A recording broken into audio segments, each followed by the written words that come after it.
ያው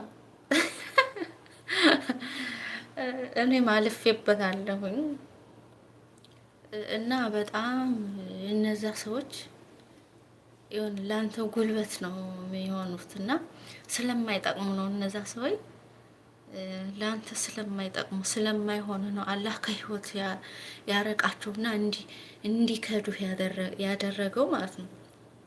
የሆነ ነገር ሲፈጠር ለኸይር ነው ማለት አለብህ። በቃ እኔ አሁን ላይ ማለት ነው እኔ ማለት ተጎድቼ ካለፍኩኝ በኋላ ማለት ነው እና የሆነ ነገር ሲመጣ ያ ሰው ምንም እንደማይጠቅመኝ ነው በቃ ቶሎ ብሎ ቅንጭላቴ ላይ የማይመጣው ያ ሰው ለእኔ መጥፎ ስለሆነ ነው አላህ ያረቀልኝ። በቃ ያ ሰው ደግሞ የሆነ እኔም በድሎኝ ያለፈው አላህ በዚህ ይፍቃሽ ብሎ ነው። በቃ እነዛ ሰዎች ለወደፊትም ስለማይጠቅሙ ስለዚህ በዚህው ይብቃ ብሎ ነው እነዛን ሰው እንዲያርቅልኝ በሆነ ምክንያት በድለውኝ ገፍተውኝ ያራቃቸው ለእኔ ስለማይጠቅሙ